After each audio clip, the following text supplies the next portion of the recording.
s'oppose à midi sur Europe 1, Mathieu Noël.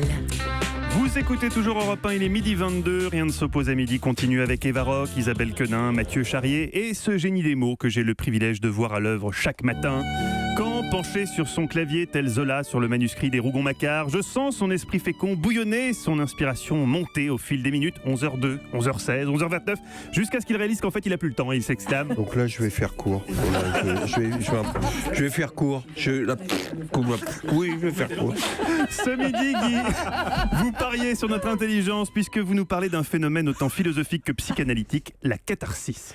Oui, depuis que j'ai reçu le livre de Raphaël Enthoven intitulé Morale provisoire, j'ai pris conscience de la vacuité de mes chroniques et j'ai décidé à partir d'aujourd'hui de suivre notre ami philosophe sur les chemins de la connaissance, de la réflexion et de l'intelligence. À ce propos, laissez-moi vous dire que j'aime particulièrement Raphaël Enthoven parce qu'il n'est pas un philosophe par défaut. Normalement, si tu veux, quand tu fais philo, c'est juste pour pécho les filles. Bah ouais. Or, lui, il est beau, il n'a pas besoin de ça.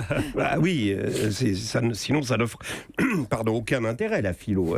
C'est chiant, incroyablement compliqué, rempli de mots dont on ne connaît pas le sens, et on doit étudier et analyser les discours abscons de vieux grecs pédérastes. Et puis, surtout, dans la vie courante, ça ne sert à rien, la philo.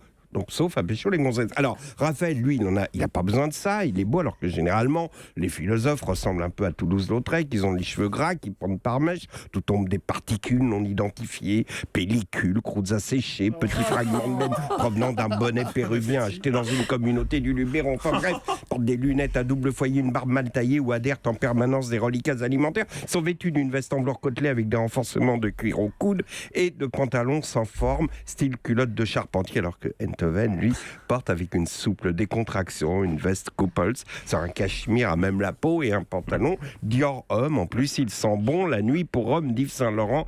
Eh ben oui, il me trouble. Je l'avoue, je ne sais pas ce qui m'arrive. Voilà que je suis en train de devenir un vieux philosophe grec.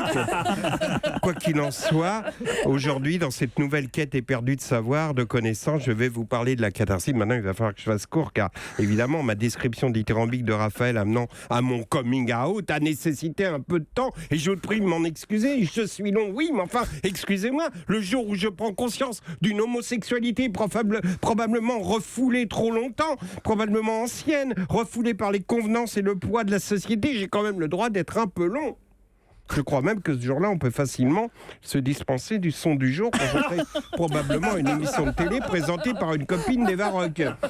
Aujourd'hui, je vais vous parler du mot catharsis. Pour faire court, c'est une thérapie qui consiste à purger nos angoisses par la représentation théâtrale et par extension, c'est devenu le concept du rire comme politesse du désespoir. Un symbole catharsique par excellence est constitué par Jawad. Vous vous souvenez de Jawad, le logeur des terroristes de Saint-Denis? Il avait été propulsé à une immédiate notoriété par son interview surréaliste en pleine rue quelques minutes avant son interpellation, et grâce à sa bêtise insondable, il nous avait permis de rire après avoir trop pleuré. Jawad était donc notre catharsis. Ah Jawad, tu nous as tant fait rire au milieu de nos souffrances, toi qui avais écrit au juge d'instruction pour te plaindre d'être un bouquet émissaire, oui, comme un bouquet de violettes, mais tu es devenu la risée du pays, le défouloir d'une France en deuil, avec des explications grotesques sur ces gens que tu hébergeais parce qu'on t'avait soi-disant demandé de rendre service.